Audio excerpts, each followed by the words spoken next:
नमस्कार, मैं हूं आपके साथ सोनिया चौहान। अपना उत्तर प्रदेश में आप सभी का स्वागत है। रुक करते हैं खबरों की ओर। मुख्यमंत्री योगी आदित्यनाथ गोरखपुर पहुंचे, जहां उन्होंने गोरखनाथ मंदिर में प्रातः भ्रमण किया और साथ ही भ्रमण के दौरान सीएम योगी आदित्यनाथ ने बच्चों के साथ बातचीत की और बच्चों को दुलारते दिखे और इसी के साथ ही सीएम योगी ने बच्चों को चॉकलेट भी दी।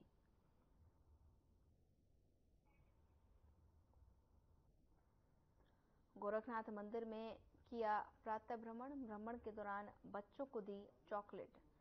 सीएम योगी आदित्यनाथ ने बच्चों को चॉकलेट्स बांटी और साथ ही गोरखनाथ मंदिर में भ्रमण भी किया।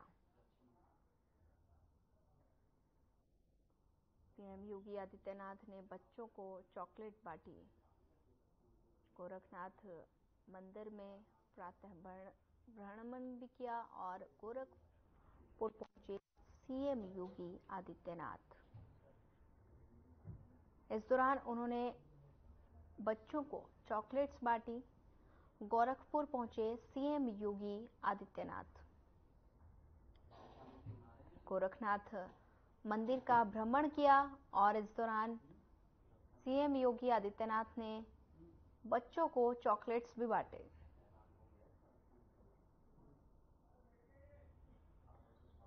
गोरखपुर की तस्वीरें हैं, जहां पर सीएम योगी आदित्यनाथ गोरखपुर पहुंचे।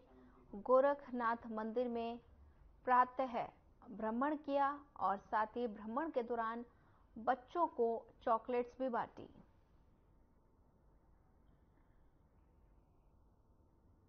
गोरखनाथ मंदिर में किया प्रातः भ्रमण के दौरान बच्चों को चॉकलेट्स दी।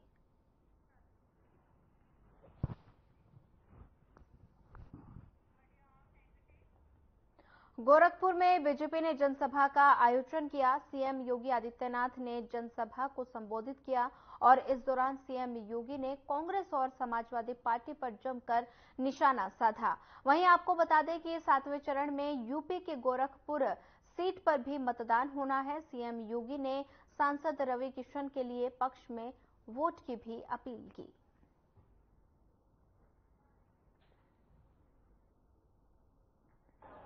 समस्त देवतुल जनता दोनों हाथ उठा ला, सब लोग दोनों हाथ उठा ला, बोला गुरु गोरक्षनाथ महाराज की जय, पूज्य महाराज की जय।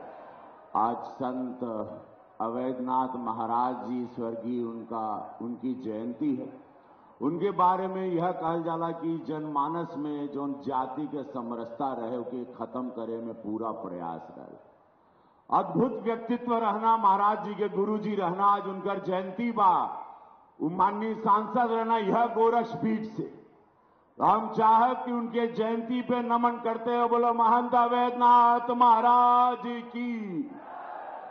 क्योंकि ऐसे संत, ऐसे सोच और राम मंदिर जो देखा ताड़ा होकर आंदोलन यह मठ से भइल रहे, जे आज 500 वर्ष के बाद हम समस्त सनातनी विचारधारा का एगो प्रभु राम के मंदिर हर अयोध्या में विराजमान बा। तो भैया हो, ऐसे में हमारे पूज्य महाराज जी के स्वागत नमन। महाराज जी समय देला जहां पूरे भारत में मोदी जी के बाद पूज्य महाराज जी का 200 सभा लग गई और हमनी का सौभाग्य कि पीपीगंज के ई पावन धरती पर पूज्य महाराज जी का चरण पड़ल। विश्व के सबसे बड़े नेता का जो चुनाव बा, उनकरा खातिर आज पूज्य महाराज जी कहिया हमके आशीर्वाद देना दूसरी बेर, और ये मठ का सीड बा। हम यहां खड़ाऊ रख के सेवा करत हई। भैया हो, ई मंदिरिया के सीट है, पूज्य महाराज जी का सम्मान लगल बा और विश्व के सबसे बड़े नेता का चुनाव बा, जिनका नाम बाटे यशस्वी प्रधानमंत्री नरेंद्र मोदी जी। ये 26 लोगन का जो दल आइल बा, उन लोगन में से केहू का चेहरा प्रधानमंत्री का एक गिनवा दा। भारत माता की, भारत माता की, भारत माता की, वंदे वंदे वंदे। बहनों और भाइयों, आप सब तो हमारे अपने परिवार के लोग हैं, इसलिए आपके साथ जब मैं आता हूं तो भाषण की इच्छा नहीं होती है, बल्कि एक भाव होता है। और भाव इस बात का कि जो संघर्ष आप लोगों ने किया है, विपरीत परिस्थितियों में काम किया है, आज कितना इस क्षेत्र में विकास कराया जा सके कि न केवल आपका बल्कि आपकी आने वाली पीढ़ी का भविष्य बहुत उज्जवल हो सके। और इसीलिए हम लोग यहां पर चुनाव के दौरान भी आते हैं, चुनाव के इतर भी अन्य कार्यक्रम हम लोगों के बराबर यहां लगे रहते हैं। आज मुझे अच्छा लगता है जब यहां की सड़कें चौड़ी होती हुई दिखाई दे रही हैं।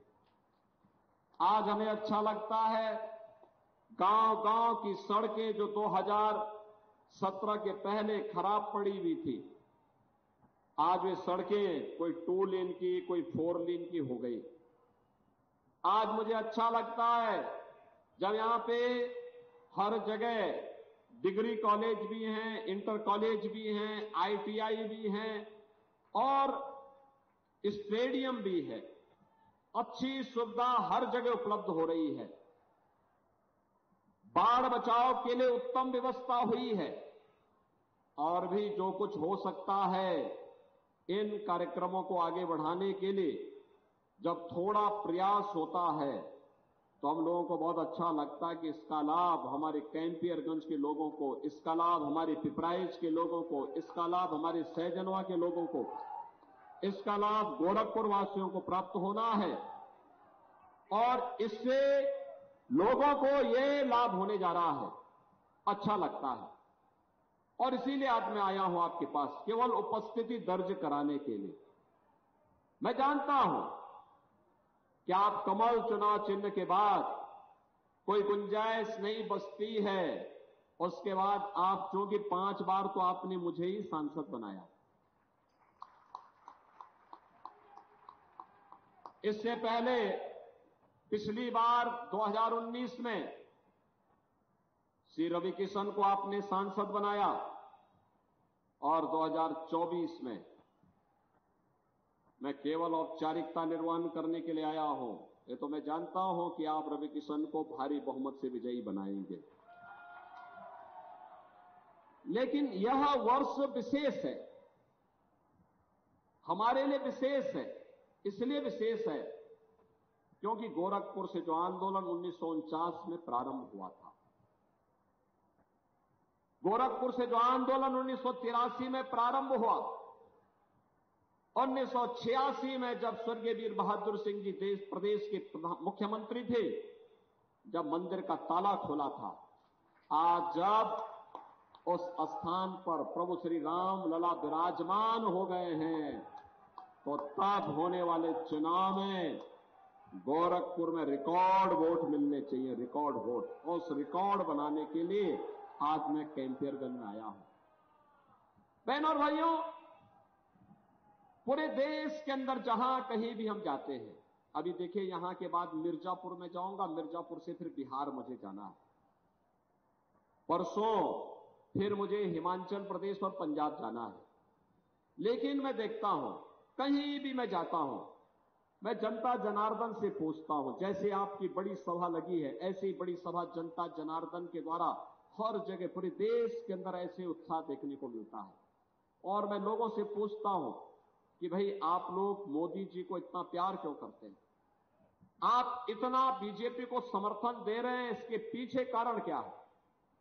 तो लोग एक ही बात कहते हैं, लोग कहते हैं कि जो राम को लाए हैं हम उनको, जो राम को लाए हैं हम उनको लाएंगे। और यही बात कहते हैं, एक ही बात कहते हैं कि राम भक्त ही राज करेगा दिल्ली के सिंहासन पर। बहनों और भाइयों, आप देख रहे होंगे समाजवादी पार्टी और कांग्रेस का चरित्र तो रामद्रोही है। कांग्रेस ने स्वर्गीय वीर बहादुर सिंह को मुख्यमंत्री पद से इसलिए हटाया था क्योंकि स्वर्गीय वीर बहादुर सिंह राम भक्त थे और उन्होंने अयोध्या में राम मंदिर का ताला खुलवाने में अपना योगदान दिया था। इसलिए उन्हें मुख्यमंत्री पद से हटा दिया था कांग्रेस ने। और फिर कांग्रेस ने युक्ति की कि हिंदू वहां पूजा न कर सके। बहनों और भाइयों, आज भी कांग्रेस और समाजवादी पार्टी वही स्वर बोल रही है। कांग्रेस कहती है राम मंदिर का निर्माण नहीं होना चाहिए था, दुनिया में संदेश गलत गया है। समाजवादी पार्टी कहती है राम मंदिर बेकार बना है। मैंने कहा भी देखो, राम मंदिर में उमड़ने वाली भीड़, श्रद्धालुओं की भीड़ बताती है कि राम मंदिर तो ठीक बना है, लेकिन तुम लोगों की बुद्धि भ्रष्ट हो गई है। तुम्हारी बुद्धि में भूसा भर गया है, इसलिए तुम्हें राम मंदिर बेकार लगता है। बहनों और भाइयों, राम मंदिर भारत की सनातन आस्था का प्रतीक है और इसीलिए जब राम मंदिर की बात आती है, ये पूरा चुनाव राम भक्तों और राम द्रोहियों के बीच में जा चुका है। एक तरफ राम भक्त हैं, राम भक्त भगवान राम की सेना। आपने देखा होगा अयोध्या में प्रधानमंत्री जी के कर कमलों से जब रामलला विराजमान हुए, 500 वर्षों का इंतजार समाप्त हुआ। रामलला के विराजमान के अपने के पहले अयोध्या का जो इंटरनेशनल एयरपोर्ट हम लोगों ने बनाया था, उसका नामकरण मोदी जी ने महर्षि वाल्मीकि के नाम पर किया। याद करिए,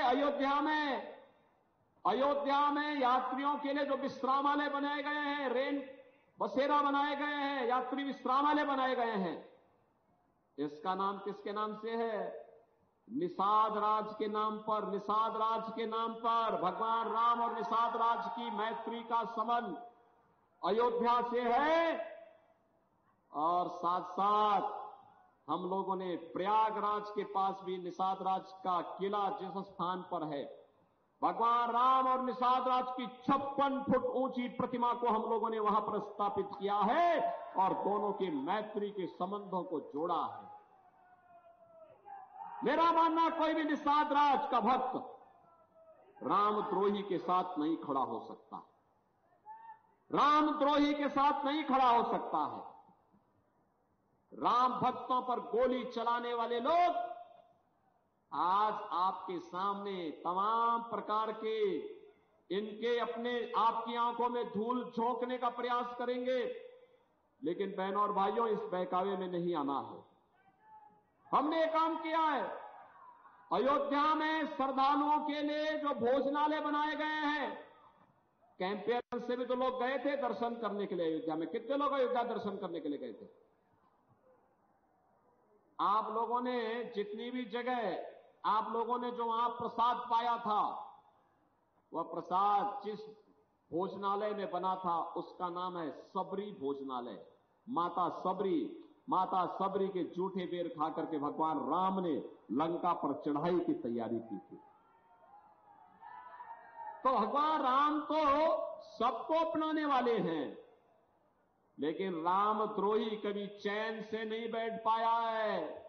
कितना ही बड़ा क्यों ना हो, कितना ही बड़ा ताकत क्यों ना हो, उसकी दुर्गति और उसका पतन जरूर हुआ है। और इसीलिए मैं आपसे कहने के लिए आया हूं, ये चुनाव राम भक्तों और रामद्रोहियों के बीच में है। बहनों और भाइयों, राम भक्त देश के विकास के लिए कार्य कर रहे हैं, देश का सम्मान बढ़ा रहे हैं। हाईवे 2 लेन, 4 लेन, 6 लेन, 12 लेन के हाईवे ये राम भक्तों के द्वारा बनाया गया है। Medical college, AIIMS, IIT, IIM, हर घर नल की योजना, एयरपोर्ट का निर्माण और औद्योगिकीकरण का जो नया दौर शुरू हुआ है, ये राम भक्तों की देन है। हर घर नल के माध्यम से आपके घर में जो शुद्ध जल आने वाला है, राम भक्तों की देन है। गरीब को अन्न योजना, फ्री में अन्न की योजना, ये राम भक्तों की देन है। गरीब के लिए एक 5 लाख रुपए प्रतिवर्ष जो उपचार की सुविधा हो रही है, मुफ्त उपचार की सुविधा हो रही है, ये राम भक्तों की देन है। किसान को किसान सम्मान निधि, हर घर में शौचालय का निर्माण और हर घर में उज्ज्वला योजना का कनेक्शन। याद करिए ना, कांग्रेस के शासन में क्या होता था, समाजवादी पार्टी की सरकार में क्या होता था। पहले तो कनेक्शन नहीं मिल पाता था रसोई गैस का, और रसोई गैस का कनेक्शन ले लिया आपने तो रसोई गैस का सिलेंडर भी धोखा कब देता था, जब पर्व और त्योहार के दिन या जिस दिन मेहमान घर में आए हुए हो। और बहनों और भाइयों, जैसे रसोई गैस का सिलेंडर हुआ समाप्त और व्यक्ति रसोई गैस लेने के लिए एजेंसी में जाता था, तो वहां रसोई गैस तो नहीं मिलती थी, लेकिन पुलिस का डंडा जरूर मिल जाता था। और फिर अगर आपको पुलिस का डंडा नहीं खाना था और खाली सिलेंडर लेके घर में आ गए, तो ये देखो, ये ब्रजेश यादव और इन लोगों के सिर पे जो टांके लगे हैं ना, ये सब उसी बेलना के हैं जो घर में बेलना से मार पड़ती थी। बहनों और भाइयों, ये हाल होता था। आज कम से कम 10 करोड़ लोगों को फ्री में कनेक्शन भी दिया है, और जितना रसोई गैस जलाना है आपको रसोई गैस की कमी कहीं नहीं पड़ सकती है, यह राम भक्तों के कारण। बहनों और भाइयों, याद करिए, 4 करोड़ गरीबों के मकान बन गए हैं, और मोदी जी ने कहा है 70 वर्ष से ऊपर के प्रत्येक बुजुर्ग को 4 जून को जब फिर से राम भक्तों की सरकार बनेगी देश के अंदर, और फिर एक बार मोदी सरकार बनेगी, तो तब 70 वर्ष से ऊपर के प्रत्येक व्यक्ति को प्रतिवर्ष 5 लाख रुपए का आयुष्मान भारत का कार्ड उपलब्ध कराएंगे उपचार के लिए। जितने गरीब बचे हैं, जिनके पास अपना मकान नहीं है, उसको भी एक एक मकान देंगे। बहनों और भाइयों, एक तरफ राम भक्तों के द्वारा किया गया ये प्रयास, और दूसरी तरफ रामद्रोहियों के समय क्या होता था, समाजवादी पार्टी की सरकार प्रदेश में थी और केंद्र में कांग्रेस की सरकार थी। गरीब भूख से मरता था, किसान आत्महत्या करता था, नौजवान पलायन करता था, बेटी और व्यापारी सुरक्षित नहीं थी, गरीब को मकान नहीं मिलता था, पानी की कोई व्यवस्था नहीं थी, इंसेफ्लाइटिस जैसी बीमारी से मासूम तड़प तड़प करके दम तोड़ता था, और आतंकवादी घटनाएं होती थी। अयोध्या में राम मंदिर पे आतंकी हमला हुआ, तब समाजवादी पार्टी की सरकार थी। काशी में संकट मोचन मंदिर पर हमला हुआ, तब समाजवादी पार्टी की सरकार थी। दिल्ली, मुंबई, अहमदाबाद में आतंकी विस्फोट हुए, तब कांग्रेस की सरकार थी। लगातार ये घटनाएं घटित होती थी और हम संसद में इन मुद्दों को उठाते थे। तो बहनों और भाइयों, सरकार क्या कहती थी, कांग्रेस की सरकार कहती थी कि आतंकवादी तो सीमा पार के हैं, और आज मोदी जी के नेतृत्व में आतंकवाद और नक्सलवाद समाप्त। और अब तो अगर पटाखा भी जोर से फट जाए तो पाकिस्तान सफाई देता, कहता साहब मेरा हाथ नहीं है। ये ताकत है देश की। ये जो परिवर्तन हुआ है, ये परिवर्तन मोदी जी के कारण हुआ है। भारत का अगर सम्मान बढ़ा है, भारत सुरक्षित है, हम सुरक्षित हैं, आतंकवाद और नक्सलवाद समाप्त हुआ है, तो मोदी जी के कारण। और बहनों और भाइयों, मैं आपसे यही कहने के लिए आया हूं, एक तरफ मोदी जी के नेतृत्व में सुरक्षित भारत, सम्मान प्राप्त कर रहा भारत, आतंकवाद और नक्सलवाद से मुक्त भारत, विकास की नए नए प्रतिमान स्थापित करने वाला भारत, दुनिया की एक महाताकत के रूप में उभरता हुआ भारत है।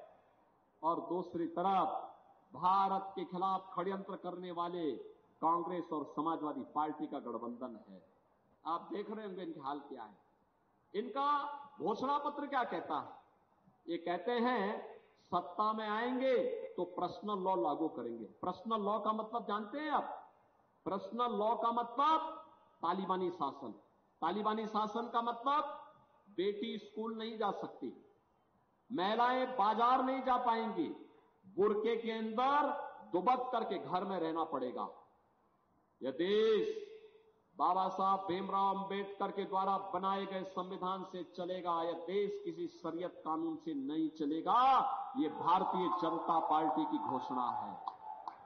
बहनों और भाइयों, मैं आपसे कहने के लिए आया हूं, भारतीय जनता पार्टी इस बात के लिए प्रतिबद्ध है, किसी भी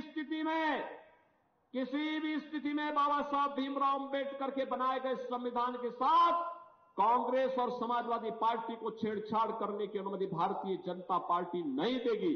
मोदी जी के नेतृत्व में बाबा साहब भीमराव अंबेडकर का सम्मान हुआ। आज एक कांग्रेस और समाजवादी पार्टी सत्ता इसलिए प्राप्त करना चाहते हैं जिससे जीतेंगे तो मिलके लूटेंगे, जीतेंगे तो पिछड़े और अनुसूचित जाति के आरक्षण का अधिकार मुसलमानों को देंगे ये लोग। ये हरगिज नहीं होगा। बाबा साहब भीमराव अंबेडकर ने कहा था, बाबा साहब भीमराव अंबेडकर ने कहा था, धर्म के आधार पर आरक्षण नहीं हो सकता। अगर कांग्रेस और समाजवादी पार्टी किसी मुगालते में है तो देश की जनता उनको वहां पहुंचाने का काम कर पाएगी जहां पे इन दोनों दलों को कोई नाम लेने वाला नहीं बचेगा। और इसीलिए आज मैं आपके पास आया हूं कहने के लिए, कैंपेयरगंज से नया रिकॉर्ड बनना है और उस रिकॉर्ड बनाने के लिए आज मैं आपके पास आया हूं। आप बनाने को तैयार हैं? बनाने को तैयार हैं? भाई थोड़ा जोर से दोनों हाथ आगे पीछे तक आवाज उठाओ। सहमत हैं? बहनों और भाइयों, इसके लिए आपको 2 काम करने पड़ेंगे। अगले 3 दिन का समय प्रचार के लिए बचा है। ये 3 दिन का समय आप भाजपा को और भारत को देंगे। ये 3 दिन का समय, 3 दिन 3-3 घंटे का समय देंगे। कितने लोग देंगे? अगर आप सब देने को तैयार हैं तो मेरी बात सुनो। अगले 3 दिन आप में से हर व्यक्ति को 10-10 घर में जाना है। 3 दिन में 30 घर। 30 घर का मतलब यानी 30 घर का मतलब 150 वोटर। 3 दिन में 150 वोटर से प्रत्येक व्यक्ति को संपर्क करना है। मोदी जी का भी और योगी जी का भी संदेशा लोगों को देना है और कहना है, आत्मनिर्भर और विकसित भारत के लिए, राम राज्य की संकल्पना को साकार करने के लिए, मोदी जी को फिर से प्रधानमंत्री बनाने के लिए, कमल खिलाने के लिए रवि किशन को जिताना है। बोलेंगे, लोगों को सहमत करेंगे, रवि किशन भारी बहुमत से विजयी बनकर के जाएंगे। लेकिन तब जब ये 150 वोट जिनसे आप संपर्क करेंगे अगले 3 दिन के अंदर, इसको मतदान केंद्र में ले जाकर के मतदान भी करवाना है। करवाएंगे। 10 बजे तक मतदान करवा देना है। 1 जून को कराएंगे। सहमत हैं? सभी लोग सहमत हैं? दोनों हाथ पाकर मेरे साथ बोलेंगे। दोनों हाथ पाकर मेरे साथ बोलेंगे, भारत माता की, भारत माता की, भारत माता की जय श्री राम, जय जय Shri Ram.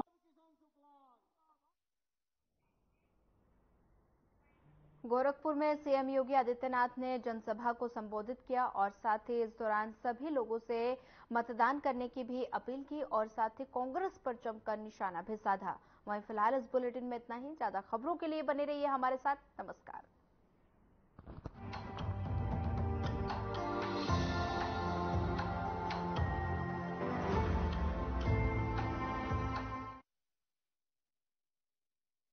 Best channel hit